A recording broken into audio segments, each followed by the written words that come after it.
हेल' खुलुमबाय लोगोफोर गोजोन मोनाबिलिनि गाहाम हामग्लायनाय नोंथांमोननो बावहरनाय थाबाय आसा खालामो नोंथांमोना गासैबो मोजां दङ आंबो दासान्दि मोजाङानो दंथ'यो बे समाव नोंथांमोननो आङो मोनाबिलि समब्लाबो मोनसे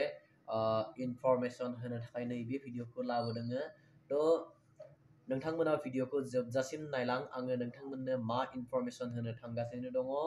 थ' नोंथांमोना नैबे भिडिअखौ जोबजासिम नायनानै मिथिनानै बुजिनानै ला आङो नोंथांमोननो मा इनफरमेसन होनो थांगोन बा मा इनफरमेसन होगोन भिडिअ बारा गोलाव जानाय नङा बेनिखायनो गोसोखौ हमथानानै भिडिअखौ जोबजासिम नायलां थ' जायफोर बिथांमोना थांनाय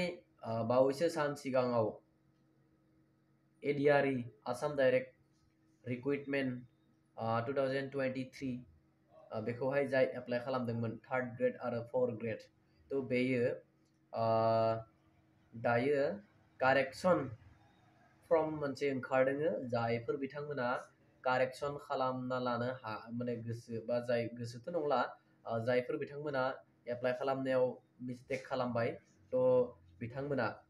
कारेक्सन खालामना लानो हागोन थ' बिनिखायनो नोंथांमोननो नैबे भिडिअखौ आं लानानै फैदों जायफोर बिथांमोना third grade fourth grade apply खालामनायावहाय मिस्टेक खालामबाय बा गोरोन्थि खालामबाय थ' नोंथांमोना कारेक्सन खालामनो थाखाय मोनसे चान्स मोनबाय थ' बेनिखायनो नोंथांमोननो आङो नैबे भिडिअखौ लानानै फैदों नोंथांमोननि थाखाय जागोन बे भिडिअआ माने जोबोद मोजां चान्स आरोना बेयो Assam direct recruitment 2023 ADRE online correction form बेयो बरिया दिनैनिफ्राय ओंखारबाय आरोना थ' नोंथांमोना आं डेटखौ नायनानै होनि नोंथांमोननो बबे डेटसिम जेनेबा बेखौहाय कारेक्सन खालामनो हागोन आं नायनानै होनि जायफोरना माने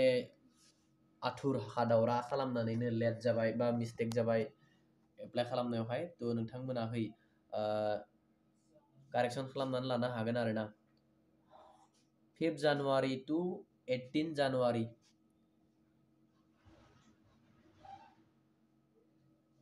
opening correction window for the candidate who submit their ADRE application with wrong particulars. The application correction window for Assam Direct Recruitment will be open from 11 a.m. of 5th January.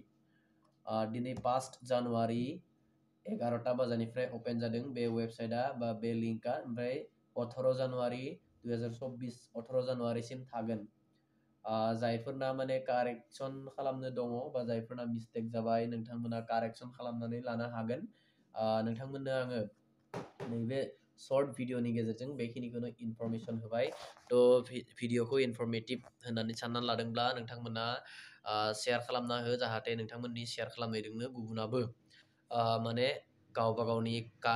माने mistake जानायखौ correction खालामनो सुबिदा मोनो थ' Assam direct रिक्रुटमेन्टआव थांनानै नोंथांमोना direct correction खालामनो हागोन कारेक्सन फर्मखौ नुखागोन नोंथांमोनाहाय आं बेखौनो नोंथांमोननो इनफरमेसन होबाय थ' नोंथांमोना भिडिअखौ नायनानै मोजां मोनदोंबा लाइक कमेन्ट शेयार आरो चेनेलाव गोदानै फैदोंबा चेनेलखौ साबस्क्राइब खालामनो दाबाव